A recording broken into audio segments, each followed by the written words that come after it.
Thank you very much, everybody. Please be seated. This week, we commemorate Veterans Day. We honor the service and the sacrifice of all who have worn the uniform of the United States of America with honor and distinction. And above all, we commit ourselves to serving them as well as they have served us. That's why we're here today. Today's 9/11 generation of veterans has already earned a special place in our history. Over a difficult decade, they've performed heroically in some of the world's most dangerous places. They've done everything that we've asked of them, and I'm honored to have some of these extraordinary Americans here at the White House with us this morning.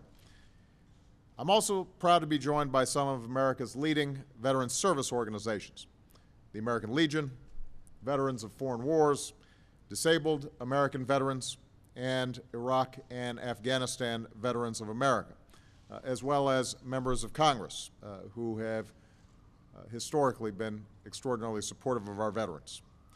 And we're here today to try to take some steps to better serve today's veterans in a rough economy.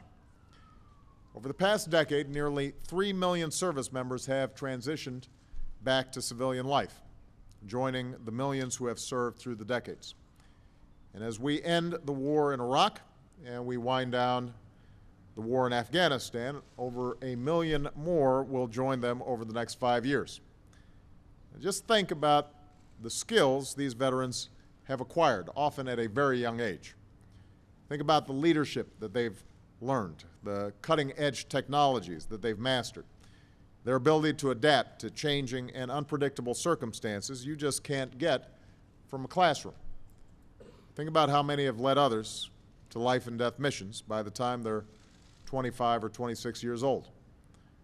This is exactly the kind of leadership and responsibility that every American business should be competing to attract. This is the kind of talent we need to compete for the jobs and industries of the future. These are the kinds of Americans that every company should want to hire. And yet, while our economy has added more than 350,000 private sector jobs just over the past 3 months, more than 850,000 veterans remain unemployed. Too many can't find a job worthy of their tremendous talents. Too many military spouses have a hard time finding work after moving from base to base to base. And even though the overall unemployment rate ticked down last month, unemployment among veterans of Iraq and Afghanistan continue to rise. That's not right. It doesn't make sense, not for our veterans, not for our families, not for America, and we're determined to change that. Now, I've told the story before of a soldier in the 82nd Airborne who served as a combat medic in Afghanistan, and he saved lives over there. He earned a Bronze Star for his actions. But when he returned home, he couldn't even get a job as a first responder. He had to take classes through the post-9/11 GI Bill, classes that he probably could have taught, just so he could qualify for the same duties at home that he was doing every single day at war. You know what? If you can save a life on the battlefield, then you can save a life in an ambulance. If you can oversee a convoy or millions of dollars of assets in Iraq, you can help a business back home manage their supply chain or balance their books. If you can juggle the demands of raising a family while a loved one is at war, you can juggle the demands of almost any job in America. We ask our men and women in uniform to leave their families and their jobs and risk their lives to fight for our country. And the last thing they should have to do is fight for a job when they come home. And that's why we're here today, to do everything in our power to see to it that America's veterans have the opportunities that they deserve and that they have earned. Now, I've already directed the federal government to lead by example and to hire more veterans, and it has hired more than 120,000 so far. A couple of months ago, I also challenged private companies to hire or train 100,000 post-9/11 veterans or their spouses by the end of 2013. And already companies have hired more than 12,000 and committed to train or hire 25,000 more over the next 2 years. And I want to thank the extraordinary work of my wife, the First Lady, as well as Dr. Joe Biden for leading this joining forces effort to support our military families and our veterans. Nearly 2 months ago, I sent Congress the American Jobs Act. It was the only jobs plan independent economists said would boost our economy and put Americans back to work right now, and it was full of the kinds of ideas that have historically been supported by both parties. It was paid for, and it included 2 proposals that would have made a big difference for our veterans. The Returning Heroes Tax Credit, which would give businesses a tax break for each unemployed veteran that they hire, and the Wounded Warriors Tax Credit, which would give businesses an even larger tax break for hiring an unemployed veteran with a disability related to their service in uniform. And these veteran service organizations are here today because they fully support these ideas.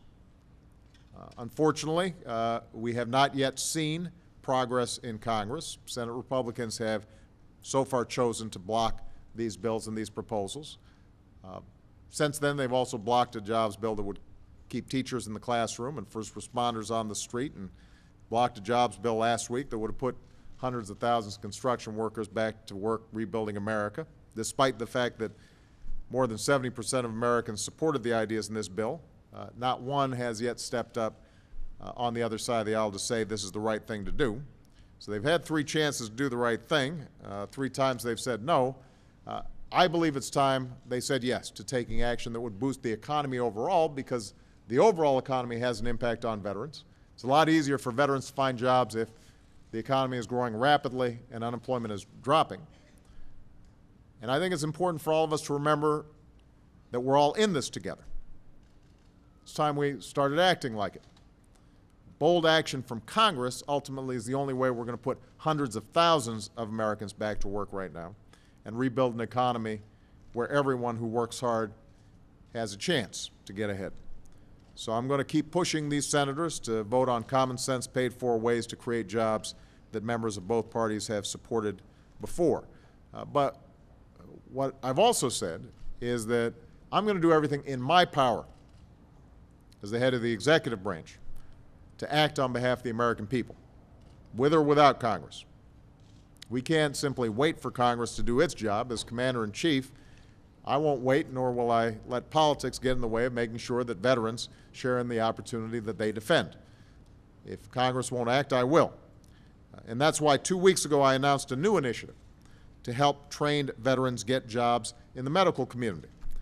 And today we're announcing 3 new initiatives to help America's returning heroes get jobs that meet their talents. First, we're delivering on the expanded job search services that I promised our post-9/11 veterans 3 months ago. Starting today, post-9/11 veterans looking for work can download what we're calling the Veterans Gold Card, which gives you up to 6 months of personalized job search services at career centers across the country.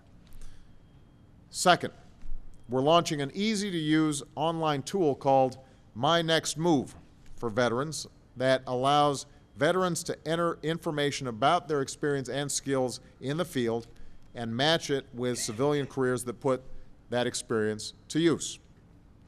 Third, we're connecting unemployed veterans to job openings. We've partnered with leading job search companies to create a new online service called Veterans Job Bank, where employers can tag jobs postings for veterans using a simple approach designed by major search engines. And already, more than 500,000 job openings have been tagged thanks to a company called Simply Hired, and companies like Monster and LinkedIn are helping more employers participate. So all these 3 initiatives are up and running right now. Just visit whitehouse.gov/vets to find each one. And I'm asking these veteran service organizations to spread the word.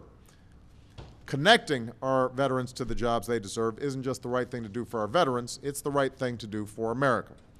But there's still more that we can do to encourage businesses to hire veterans.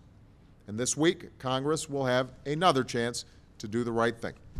They'll get to vote on those tax breaks that I proposed back in September for businesses to hire veterans. Members of Congress, will get to say whether or not they think it's a good idea to give companies an incentive, an additional incentive, to hire the men and women who have risked their lives for our country. And when I first proposed this idea, some of you remember this is a joint session of Congress, people stood and applauded on both sides of the aisle when I announced this bill. That was one of the few times both sides stood up. So when these ideas come up for a vote this week, when the TV cameras aren't necessarily on each of them, I expect both sides of the aisle to stand up for our veterans and vote in the affirmative. There's no good reason to oppose this bill, not one. Our veterans did their jobs. It's time for Congress to do theirs. It's time for them to put country before party, put our veterans back to work, and pass this element of the jobs package that benefits our veterans and gives businesses an incentive to hire veterans. Standing up for our veterans is not a Democratic responsibility or a Republican responsibility. It is an American responsibility. It's an obligation of every citizen who enjoys the freedom that these heroes defend, and it is time for us to meet those obligations right now. As Commander-in-Chief, I want all our veterans to know that we are forever grateful for your service and for your sacrifice.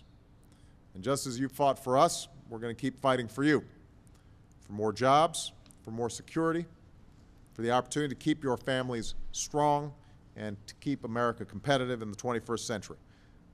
In other words, we're going to keep on fighting just as you did to show the world why the United States of America is still the greatest nation on earth. Thank you very much, everybody. God bless you. God bless the United States of America.